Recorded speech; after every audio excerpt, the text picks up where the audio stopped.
है। पिछले वीडियो में हमने ये बताया कि भाई प्रीलिमिनरी के क्वेश्चन का स्टैंडर्ड क्या है, आप देख लीजिए, और उस प्री के क्वेश्चन को कितना एनालिटिकल हमने खुद बनाया है उसका और बाकी कोचिंग के साथ उन क्वेश्चनों को तुलना करके देख लीजिए। मैं तो क्वालिटी को लेकर के दावा करता हूं कि हमारी क्वालिटी सबसे ऊपर है। क्यों है वो मैंने खुद क्वेश्चन दूसरों का देखा, आप भी देखिए और हमारे क्वेश्चन को देखिए। आगे चलिए, मैं ऐसे निबंध, अब तो ये बीपीएससी में भी इस साल से आ गया, 68वीं बीपीएससी से, और आईएएस में है ही। तो निबंध को कैसे टैकल करना है और निबंध में क्या क्या चीज़ें आती हैं और उनका क्या मीनिंग होता है, उनकी अंडरस्टैंडिंग क्या होती है, वो सब चीज़ें जानना ज़रूरी है। और वो सब चीज़ें एनालिटिकल जानना ज़रूरी है, क्रिटिकली थिंक करके जानना ज़रूरी है, और 360 डिग्री जो मैं बताता रहता हूँ उस तरीके से जानना ज़रूरी है, और जीरो बेस्ड रिव्यू करना है। जीरो बेस्ड रिव्यू का क्या मतलब है कि अभी तक आप जितना कुछ पढ़ रहे थे उसको जो है मल्टीप्लाई कर दीजिए जीरो से, और आप नए सिरे से हमको देखिए और हमको फॉलो करिए।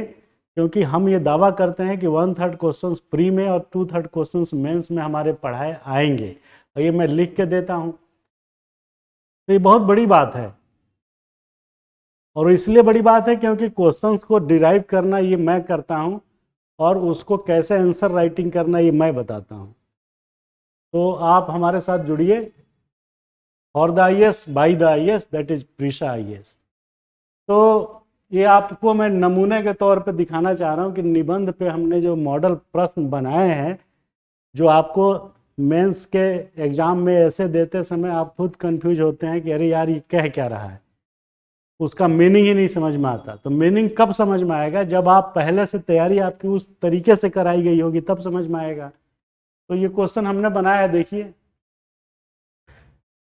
इसमें आप लास्ट का 2-3 वर्ड हटा दीजिए बस।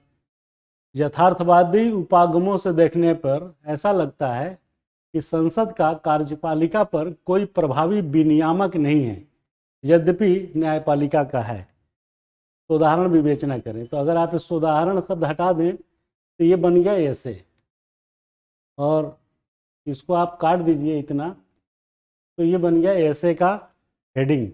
अब आप सोचेंगे यथार्थवादी रियलिस्टिक अप्रोच से देखने पे ऐसा लगता है क्या कि संसद का जो है, संसद मीन्स विधायिका, लेजिस्लेचर, उसका एग्जीक्यूटिव पर कोई प्रभावी विनियामक ही नहीं है, कंट्रोल रेगुलेट ही नहीं है, यद्यपि न्यायपालिका का है। इस पर तमाम चीज़ें शुरू हो जाएगी इस पर लिखने पढ़ने के लिए। दूसरा कि भारतीय राजनीति में सांसदों या विधायकों की भूमिका मात्र प्रतीकात्मक ही परिलक्षित हो रही है, जो एक चिंता का विषय है। बस इतना ले लीजिए। तो अब ये चीज़ जो है बड़ा अटपटा लग रहा है कि भारतीय राजनीति में सांसदों विधायकों की भूमिका कह रहा है कि मात्र सिंबॉलिक ही परिलक्षित हो रही है, जो एक चिंता का विषय भी है। तो ये क्वेश्चन आपको एनालिटिकली क्रिटिकली सोचने के लिए मजबूर कर रहा है। अब आप अपना दिमाग लगाएंगे कि यार इसका आंसर क्या होगा, तो आपका दिमाग जो है खुलेगा, चलेगा, एनालिसिस करेगा, ट्रेन करेगा अपने आप को, मौलिकता को जन्म देगा। अब क्वेश्चन ही ऐसे नहीं बनेंगे तो आपका दिमाग तो जितने पे था उतने पे है। कोचिंग ने तो कुछ उसमें ऐड किया नहीं। आप अगर 80% दिमाग लेके आए थे या आईक्यू लेवल, तो वो 80 पे टिका रहा ना, वो उसको इनहेंस करके 100 पे पहुंचाना है। तो वो कैसे पहुंचेगा? जब आपके बीच इस टाइप के सवाल रखे जाएंगे तब ना पहुंचेगा। यहाँ तो लोग आते हैं और पढ़ा के टेक्स्ट अपना पढ़ाया चलते बने। अब जब पढ़ाई हमारी तरह एनालिटिकल कराई जाएगी, डिफरेंट डिफरेंट क्वेश्चंस उस पर फ्रेम किए जाएंगे, तब ना आपको समझ में आएगा और अंडरस्टैंडिंग आपकी बनेगी। और हॉल में जो भी कितना घुमा के ऐसे पूछेगा तो आप समझ जाएंगे। अब देखिए ये कितना खूबसूरत हेडिंग बन गया कि क्या इनकी भूमिका जो है प्रतीकात्मक ही हो रही है। ये कह रहा है कि हो रही है, जो कि एक चिंता का विषय है। इसका आंसर जानने के लिए ऐप हमारा डाउनलोड करिए, फिर वहां बताएंगे। आगे चलिए, ये देखिए, सिविल एवं राजनीतिक कार्यपालिका के बीच संबंध ब्रिज की तरह होना चाहिए जो संसद के प्रति जवाबदेही के सिद्धांत पे काम करे। परंतु ऐसा नहीं है, क्योंकि नॉन परफॉर्मर्स के लिए कोई दंड नहीं है और परफॉर्मर के लिए कोई इंसेंटिव नहीं है। वाह जी वाह। तो, तो सिविल और राजनीतिक कार्यपालिका के बीच संबंध, तो सिविल कार्यपालिका जैसे ब्यूरोक्रेसी हो गई, या राजनीतिक कार्यपालिका जो मंत्रीगण हो गए। तो अब ये भी एक कितना खूबसूरत क्वेश्चन है।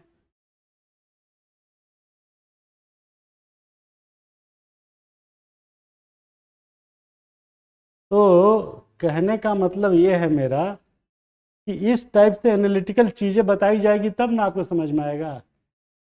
न्यायिक सक्रियता वस्तुतः सिविल कार्यपालिका की विफलता का परिणाम है जो पीआईएल के रूप में दिखाई पड़ता है। आजकल न्यायिक सक्रियता को लेकर आप देख रहे हैं सुप्रीम कोर्ट का और सरकार के बीच कितना कलह कसल चल रहा है। ये कि एक क्वेश्चन बन गया। तो हमारे जितने क्वेश्चंस हमने डिराइव किए हैं ये ऐसे और मेंस दोनों में काम आ सकता है।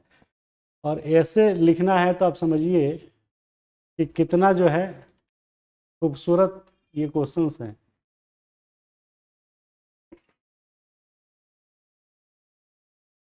देश में परियोजनाओं का समय पर पूरा करना एक ड्रीम है, दिन में देखा जाने वाला ड्रीम है। बस ये भी एक हेडिंग डाल देगा, कहेगा आप इस पे ऐसे लिखिए। अब फिर देखिए 14वां क्वेश्चन देखिए, इस किसी समस्या का समाधान अस्थायी रूप से वैचारिक स्तर पर ही हो सकता है, इतना भी पूछ सकता है। और बाकी इसमें आगे बढ़ा दिया तो मेंस का क्वेश्चन हो गया कि बिल्किस बानो के संदर्भ में मूल्यांकन करें। तो कितना खूबसूरत क्वेश्चन है, ये देखने और जानने की चीज़ है। और इस पे जब हम डिस्कस करेंगे वहाँ आप जब ऐप पे जाएंगे तो वहाँ मेरा पूरा डिस्कशन मिलेगा इसका आंसर। ये तो मैं आपको क्वेश्चन खाली दिखा रहा हूँ, अपना विज्ञापन भी कर रहा हूँ साथ में कि आप हमसे जुड़िए और ज़्यादा से ज़्यादा संख्या में जुड़िए, ऑनलाइन ऑफलाइन। तो ये सोचिए ये कितना बेहतरीन ऐसे का टॉपिक है।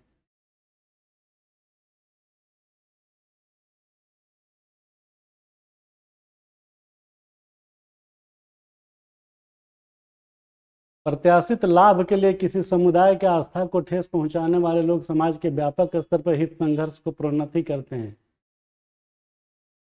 तो देखिए ये कितना बढ़िया क्वेश्चन है। हम सभी एक ही नाव में सवार हैं, फिर भी हम विखंडन एवं संलयन की प्रक्रिया में वस्तुनिष्ठ नहीं है। ये भी एक क्वेश्चन हेडिंग बन गया ऐसे के लिए। ये देखिए, पढ़ेगा इंडिया तो बढ़ेगा इंडिया, ये भी एक क्वेश्चन हेडिंग है ऐसे के लिए।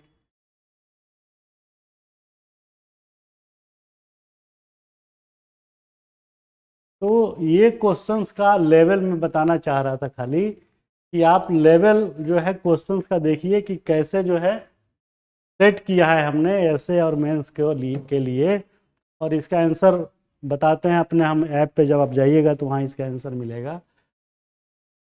तो कृपा करके आप अपने भलाई के लिए अपनी मंजिल को पाने के लिए हमसे जुड़िए, प्रीसाइएस के साथ कदम से कदम बढ़ा के चलिए, ये हमारी सलाह है। Thank you very